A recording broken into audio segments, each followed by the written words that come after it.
All right, welcome to another edition of Overtime, the second round of the playoffs in the books. Coach Cofield, we had an awful time picking these games because we have encountered what is basically just kind of it's just weird this time of year because you want to be able to say, hey, we got some great football going on for the regional championships, but man, we are down to three teams just like that.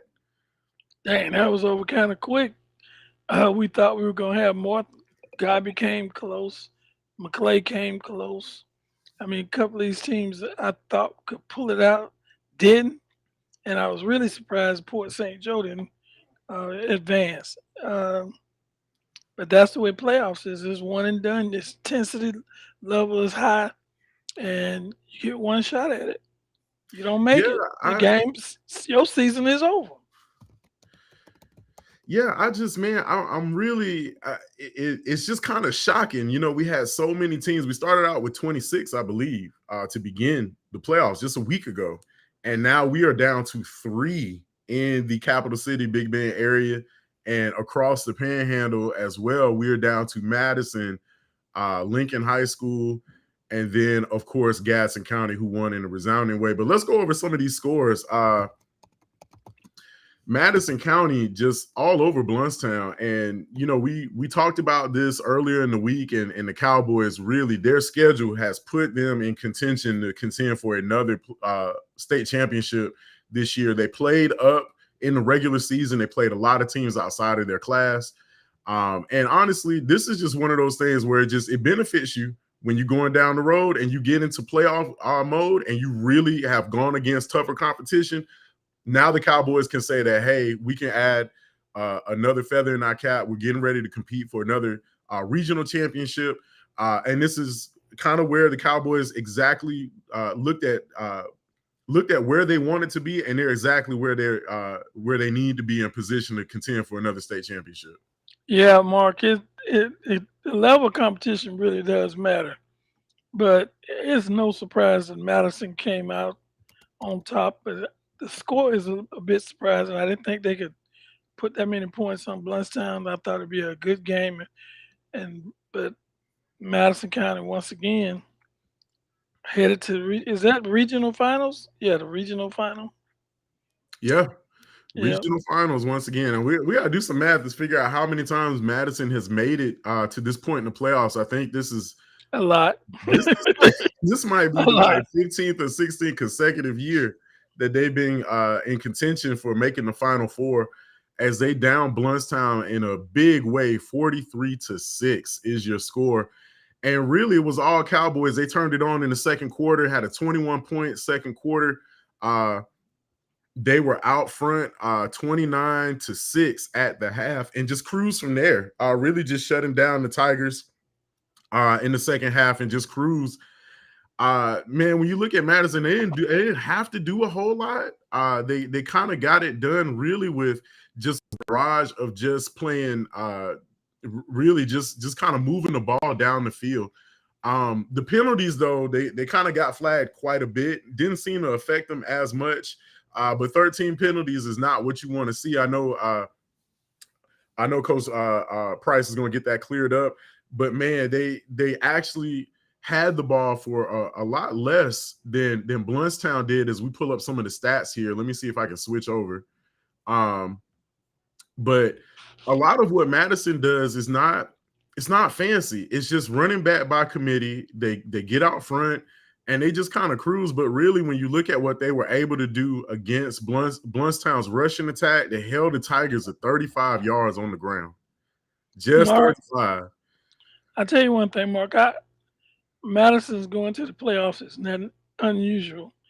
But if you ever went to their practice, I had an opportunity to go to their practice. Man, it is physical. They play hard, and when the game come around, it probably is easier than practice. And they come out and really do a lot of damage. And they used to taking blows and giving them. Awesome. Coach Price is doing a great job over there. They, I won't be surprised. I don't know. Do you know who they play next round? Madison will have, if I'm not mistaken, The Cowboys, and we'll check the other sides of the brackets too, because one of the things about Madison, they're on the top line, so I believe they will get a chance to host, but sometimes it does flip like that. So let's go ahead and pull up the brackets real quick. And so it looks like the Cowboys will be facing off against Union County at home. So that's another tall order. Union County, I believe, the Tigers had a record of 10-1. And so Madison will definitely be facing one of the tougher rural teams in the area as Union County was able to down Pahokee just last Friday, 28-18. So the Cowboys will be at home against Union County next week. And so a lot of what we've seen Madison do is just not surprising. They just go about their business and take care of things. Jumping back over to the top side of the bracket, Lafayette gets down by Hawthorne 44-15, and that ends the Hornets season. And really, they had a great second half, Coach. And a lot of what Coach Edwards was able to do, being able to make some shifts around. Of course, Murphy had a great season, and they've got some young guys that are going to be coming back next year. So it looks like Hawthorne will be taking on Williston next week as Lafayette ends their season. And so on the bottom half of that bracket, it's Union County and Madison County next week, and that's going to be a good one. Yep, those two hard-nosed football teams. Union County used to be the one, like Madison. They was always in the playoffs, and they went down for a little bit, and now they back up, winning 10 games. And you make it to the regional final, you're making the Final Four. You're doing real well, and Yeah, absolutely. There's a lot of room for the Cowboys to really go on a run here. And I'm pulling up that bracket. As you can see up top, we have Hawthorne taking on Lafayette. Hawthorne taking on Williston next week, and then down to the bottom, that's Madison County. They will be hosting Union County, and that's important because anytime you can get your home field advantage against a very tough opponent, Union County does a lot of things that Madison does. Their record reflects that, but right now I think the Cowboys are playing at a different level. Really, their schedule has benefited them. All the teams that they played outside of their classification seem to be working for them right now, and I look for them to be one of those contenders to get back to the championship game.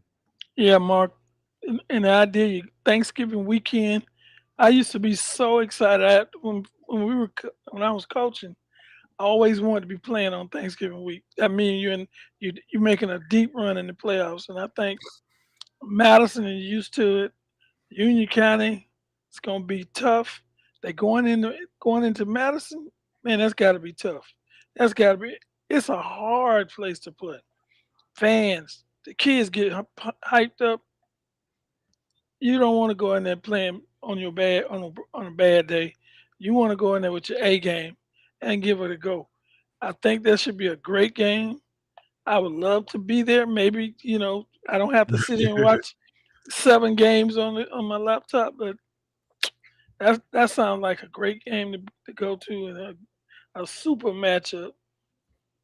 All right, let's go ahead and jump into this one. Lincoln edging Fleming Island 16-13. And man, that Trojan defense came up big in the second half, only allowing field goals down the stretch, and it proved to be the difference maker.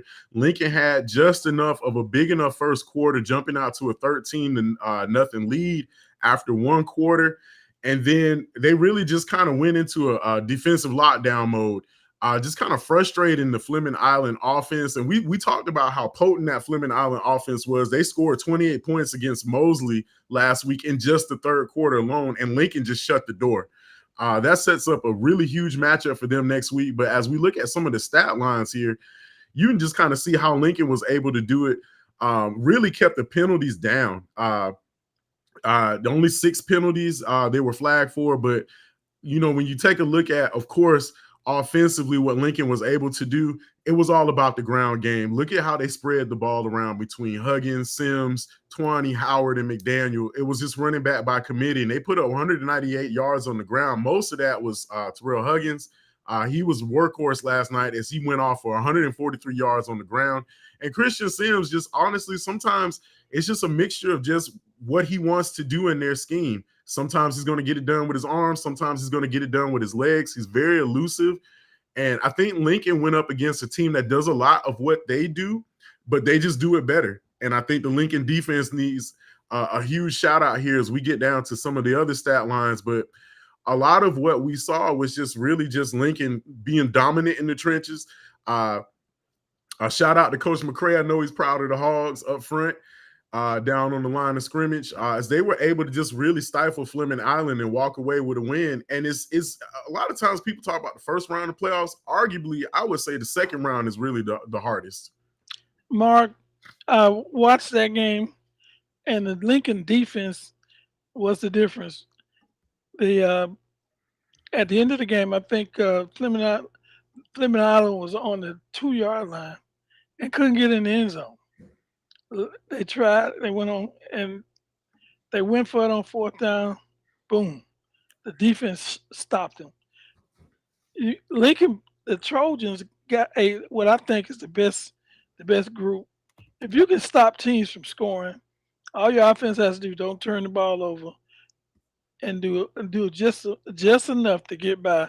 And the Trojans come into games with an awesome defense, and they can hang with anybody with defense. Yeah, absolutely. As we move on around the area, Bishop Kenny knocking off Godby 36-26. And just for the Cougars, man, it was hard to get things going, especially in the second half. At one point, it was 21-25 when Godby took the lead over Bishop Kenny. And then the Knights just, man, stormed back and shut the door and the season on the Cougars as they ripped off, I think, 4 unanswered scores between a couple of what looks like a field goal and a pair of touchdowns to really pull away from Godby 36-26. And man, the Cougars, so close, but yet this team is still fairly young. A lot of those guys will be back next year. I believe Chambers is a junior, and I think he has a great opportunity to kind of finish the job next year. But man, hats off to Coach Holston. He did an incredible job this year revitalizing the program. We talked to him way back when he took the job in January, February, and he really just kind of sunk his teeth into what he knew this team could be. And I think he really overachieved in a lot of areas. Yeah, I was very surprised, I'm going to be honest with you, to see Godby play so well. They lost to Rickers in a tight game. Looked like they gave out of gas in the 4th quarter. Rickers pulled it out by 1.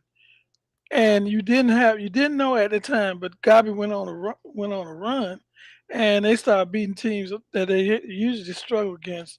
And I think Coach Austin should up for Coach of the Year because he's done a great job. Godby hadn't had a winning season. How long, Mark?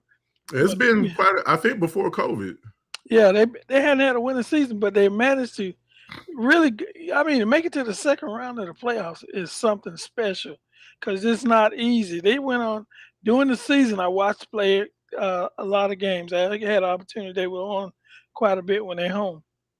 Yeah, I think that team is going. That team, if they bring back most of those kids, look out. Yeah, that's going to be key is who they return back. Again, a lot of young guys on the Cougar on both sides of the ball, really. And I think, a lot of what they were able to do, and it's tough when you're in the playoffs because you got to close the door in the 4th quarter. And I think that's going to be one of the things that Coach Holston will take into the offseason is making sure that this team can sustain all of the good stuff they do throughout 4 quarters of the game. Because I think, Godby, if you just take away the 4th quarter for a lot of those games, they come out on top in most of those contests. And I think there might have been only 1 loss on their regular season record when you look at some of the things that just happens when you have a young team. Little things like special teams and finishing off drives make a big difference. But congrats to the Cougars on a great season. Unfortunately, they will not be continuing for a regional title, but nonetheless, a great job by Coach Holston as Godby ends their 2024 campaign with a 36-26 loss to Bishop Kenny. Let's go ahead and jump out to Gaston County. Some went down over there on the Quincy-Havana border. It just was not nice. It wasn't friendly, and Gaston County really showed why they are the #1 ranked team in 2A as they handle a very good Florida High team, 42-11, the exact same score. We should have put some money on that. The exact same score that they had in the regular season, which is really wild when you think about it. But man, Gaston County just really did what they do. It's no secret what's going on over there. The level of talent that the Jaguars have is just unmatched. Mark, I watched the game. Florida High gave the best. They started the game off. They even kicked the field goal to start it off. But you could see the domination of Gaston County. They just dominated the rest of the game. It was very difficult. It didn't even look like the same Florida High football team. They struggled. They couldn't run. They couldn't throw. They couldn't run. They had a tough time, and every time I looked up, Gaston County was scoring touchdowns. I think that's. I think they destined to be headed to the championship. I think. I don't, they play bowls next week. I think that's their side of the bracket. It Yeah, is going to be and a they you gonna have to go there and play. That's a tough out playing in that environment and playing those players. yeah, when you look at what Gaston County was able to do, look at the second quarter, just really just ripping off 28 points like that. And that's the thing with Gaston County. It doesn't have to come all at once. But once they open up the floodgate, they're off and running. They typically strike and strike quickly. As you can see, they ripped off 28 unanswered to shut out the half. And you can see going into the locker room with 35-3. That just demoralizes a team when you come out of the locker room because you struggle to find answers. And I know that, for the Florida High defensive front, which is really the strength of that team, that's just frustrating because you can't get off the field. You can't figure out a way to figure out which weapon you're going to stop. And a lot of it, you can just see where Gaston County really was just ripping off one scoring drive after another. You see a 78-yard pass completed to Jeremiah Thomas, another 2-point conversion, which, we talk about this, but the 2-point conversions really kill you because when you can be within one score, now you're within two.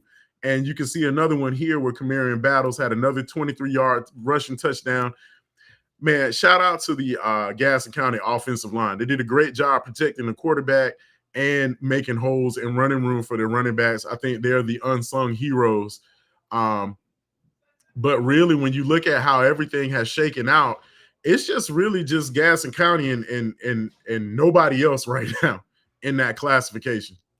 Yeah, that is watching the game. Florida High was playing pretty good at the beginning of the game, and then they started running the ball, and they couldn't do nothing about it.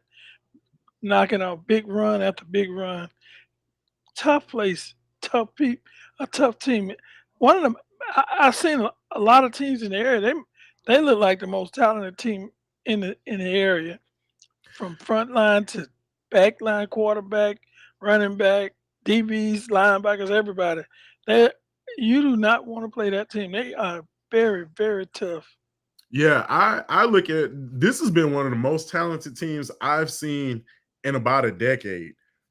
We go back to the Lincoln Trojan team that made that run in 2014.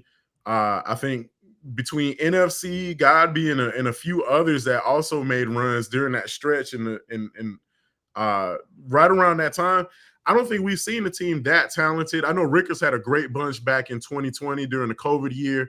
But they have all the ingredients. And when you look at the bracket here, you can see getting bowls at home is really a blessing because you can see bowls, they play a little bit different when they're in their own facility. But man, Gaston County is going to need all of that Quincy and Havana Magic next weekend when they take on the third-ranked team in the air in Class 2A.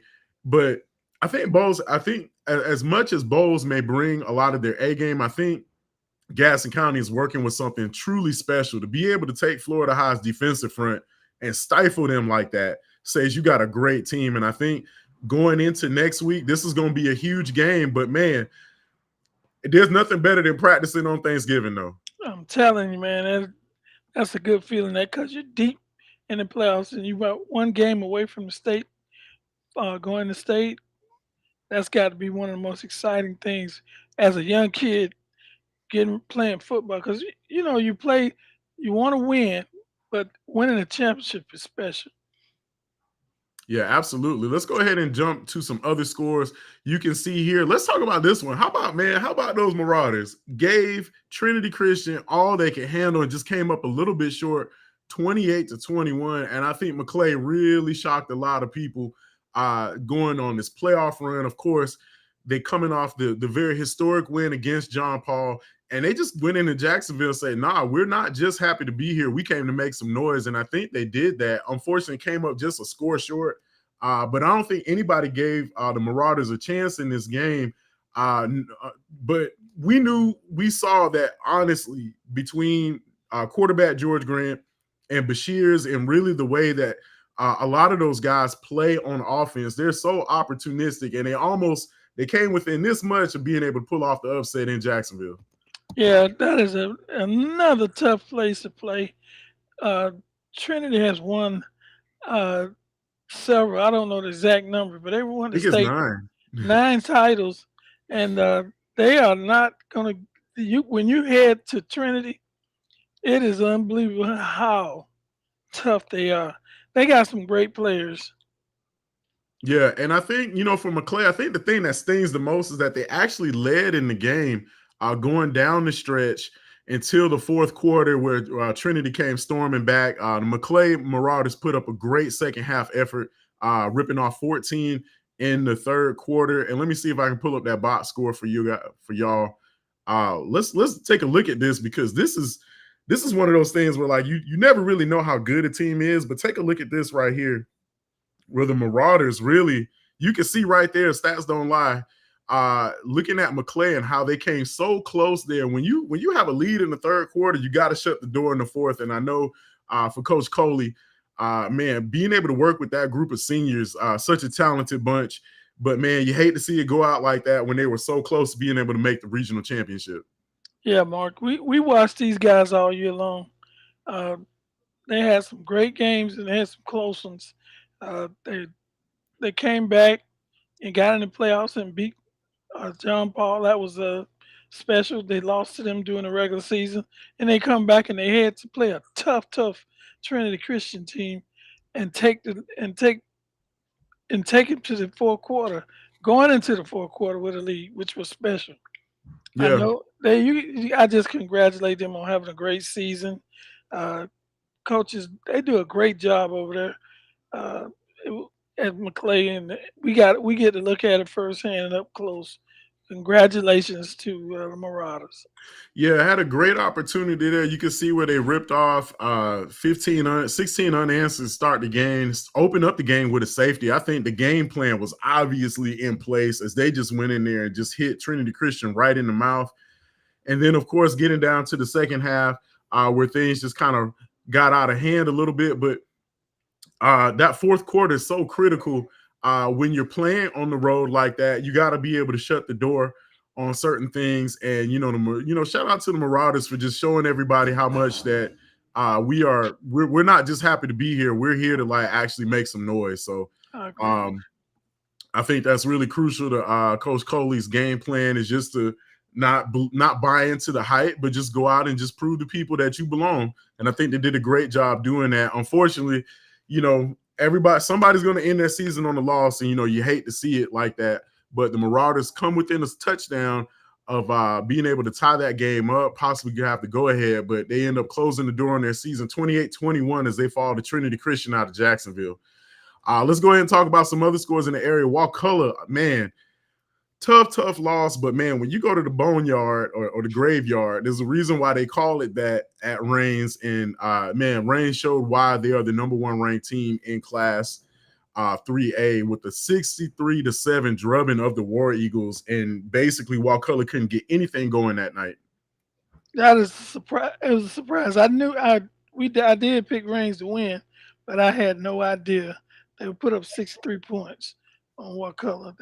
They had a I'm not very familiar with Reigns. I know they're one of the best teams. They're undefeated, playing at home And I know one thing. I had an opportunity to go to a game there, and the fans are off the chain. They are off the chain.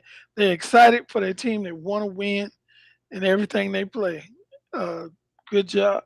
Wakulla got to. I mean, you got to the second round, which is special because it Yeah, ain't this easy. game Yeah. was really out of hand in the first half. Reigns put up 35 points in the first quarter, and then another 28 in the second. And man, when you put up more than 50 in the first half, it's just it's not good to come out of the locker room with a running clock. So, man, shout out to the War Eagles. Got a lot of young talent on that team, and most of those guys will be back next year. But let's go ahead and take a look at the bracket in Class 3A really quickly as we can kind of see what is around the corner. So Reigns will be hosting Bishop Kenny, another Duval County showdown, and across the way we got Miami Northwestern advancing, Sarasota Booker advancing, and then Ugali out of the Space Coast is also going to be moving forward. I know a lot of people had a chance to see them face off against Lincoln. So, man, shout out to our teams here in the area, man. Did a great job. This, unfortunately, is the sad part of the broadcast. Is we Yeah. got a lot of losses to reel off, especially in the rural classification and the rural invitational tournament. Let's go ahead and jump into it where we have Lafayette falling to Hawthorne 15-44, ending the Hornet season. Fort Meade Downs Franklin County, man. Shout out to Coach Cooper, man. Salute. Great job on turning that program around and making history by not only making the playoffs, but also getting the most wins in school history. The trajectory of that program is going to be going nowhere but up. As he did a great job down there on the beach. But unfortunately, the Seahawks will be ending their season with the 33-14 loss against Fort Meade, which, we kind of talked about a little bit, where Fort Meade really very akin to Madison have played a lot of teams outside of their classification and played up a little bit. And so a lot of that experience really, they brought it into Franklin County and it just paid off dividends for them. Jefferson County falls in a big wave, 66-7. But Mark, you see, we got a comment saying that wasn't a correct score. So I don't. We might have to check that one out. Okay, yeah, we definitely will. That person, MJ Harris, said that Jefferson. Well, I guess Jefferson won 41-32. We have no idea when we get the scores, uh, and maybe we'll look into it, find out, and we'll come back with the correct score if that's not correct. Yeah, I'm showing Jefferson County losing 41-32 to Dixie County. So, Okay. yeah, so either way, man, shout out to Jefferson County. I know that too was a program that was really just kind of floating around, and really since before COVID had just been kind of dead in the water. And just, man, when all our teams are doing good, just football is just better in the area. So just shout out to the Tigers, man, on a great turnaround from last season. And I know, again, much like Franklin County and a lot of our programs like Godby that are having a resurgence. You take a look at Arnold, you take a look at a lot of our programs in the area that have really had great turnarounds. Jefferson County is right among those with a fantastic 2024 season. Hate that they came within really we're within striking distance and just couldn't get the job done against Dixie County, but still a great season nonetheless. And let's take a look at the bracket real quick. In the Rural Invitational, you can see also a few other scores from around the area where we talked about Walton, not Walton, but we talked about Wildwood also beating up on Port St. Joe, and that was a close one. As the Sharks, such an inspired group. You talk about losing chance during the middle of the season. That was really tragic, and they just played inspired football, man. Shout out to the Tiger Sharks down there in Port St. Joe. I know they played a very, very tough season. It's never fun to go out there without your teammate, but they played inspired football and just came up a little bit short. And so as we take a look at the bracket, Mark, I talked to Fred this morning, and he was talking about the game how it went. Wildwood got up to 21-0, and Port St. Joe fought back, came close to making it all the way back, but it scored at a 21-14 that show you how physical, and they didn't give up. Port St. Joe, they played a great game, couldn't pull it out, but uh, being down 21 nothing is very depressing to do. It's hard to get kids up once they go down by 3 touchdowns. But Port St. Joe came back and tried to overtake Wildwood, but they came up a little short. Yeah, as you can see, just coming out of the locker room from a deficit, especially in the playoffs, it just goes against you so much. But I think Wildwood had figured out something that Port St. Joe was doing offensively and just kind of shut the door on it as they take it 21-14. And here's a look at the Rural Invitational bracket. You can see Fort Meade moving on to take on Wildwood.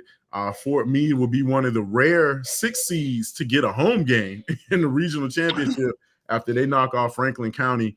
And of course, I really had Port St. Joe running the distance here. I felt like they had enough in the stable to be able to do that, but unfortunately, just a tough loss for the Tiger Sharks. And then you can see the top half of the bracket. Dixie County will be moving on to take on Trenton, and that will kind of do it for the Rural Invitational. And really, this is just one of those. It's just this time of year where you never really know. You can't take anything for granted. Where a lot of our teams in the area, we're going to round this one out with Walton falling the Bowls 42-0. And you can see how just that fast we went from 11, 12 teams all the way down to just 3 remaining here in the Big Bend Panhandle area. So shout out to Madison County, Lincoln, and Gadsden County. They will be moving on to play for and participate in the regional championship next week. And man, for everybody who, a lot of our teams that made it this far, man, salute to all those seniors out there. It always sucks to be turning in pads, but man, it was a great ride here in 2024 for a lot of our teams as we get to this part. It's a little bit bittersweet. Yeah, Mark. You're excited to get in the playoffs, but at the end, I mean, somebody, a famous coach once, somebody got to win and somebody got to lose. And you don't want to lose, but hey, congrats to get to the second round. That's a very successful season. Yeah, absolutely. Let's go ahead and take a look at what's up on deck for next week. We got Lincoln taking on Niceville in a rematch. Wow.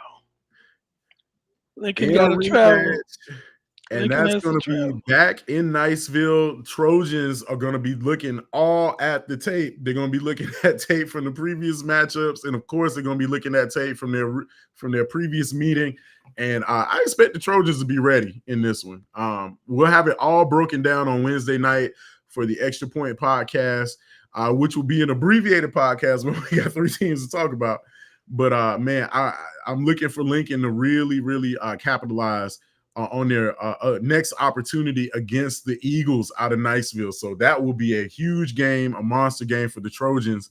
And then don't look now, but right around the corner, not to really look around the corner, but you got Manatee advancing on the other side of the bracket. A lot of people, one of our good friends, Jaquez Green, heading up that program down in Manatee. And then, of course, down on the bottom side, there's Atlantic, St. Thomas Aquinas, Lakeland, and Tampa Bay Tech. And Tampa Bay Tech is coached by a Godby alum. Had to throw some in there. So we got some North Florida flavor all across the playoffs here. Of course, Mark. You're going to definitely throw that in. Hey, he from Tallahassee. I'm glad. Congrats. I have no complaint. But they did. It's exciting to go through these.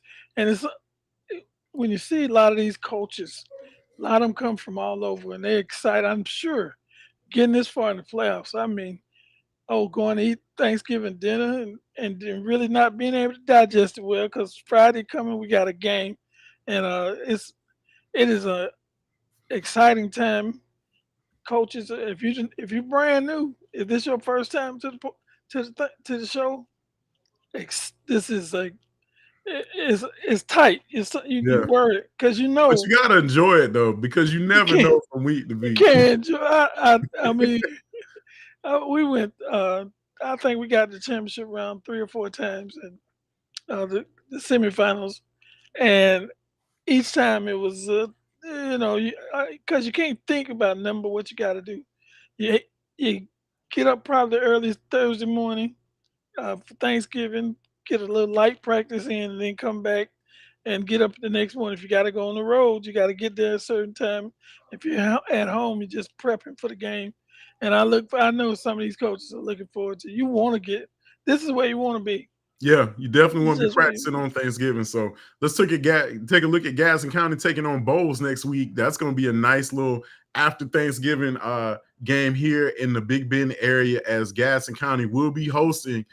And then across the bracket, of course, you can see Cardinal Mooney advancing, Bishop Barrow advancing down to the bottom. Booker T. Washington, the number 1 seed out of the South region, advancing. And then, of course, Cocoa. Man, I think now 2A is probably the toughest out of all the classifications. Man, this is a talented group of teams. But, man, Gadsden County, I know they're glad to be hosting that game, as they will get a very tough Bowles team next Friday. And then, of course, let's go ahead and drop down to the 1A, to the rural bracket, where we see Hawthorne and Williston advancing over what looks like over the Lafayette and Fort White, respectively. And then down to the bottom side of that bracket, we can see here very plainly that Madison County at Boot Hill will be hosting Union County, and that's going to be enough. That's going to be another tough ball game because Union County does a lot of things Madison does. So we got some great matchups next week, Coach. Yeah, I'm looking forward to it.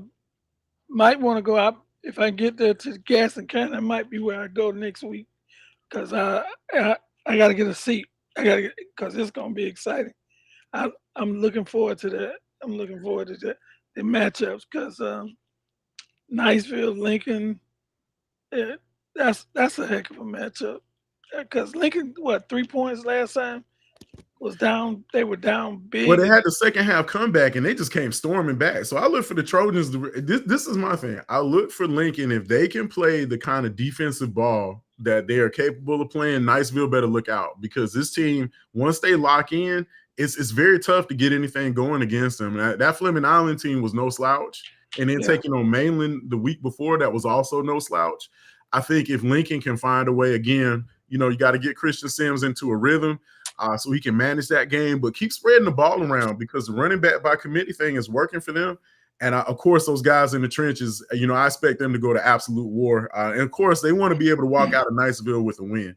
That's one of those places where if you can secure the dub there, I think that will put them in contention to make a great run going down the stretch.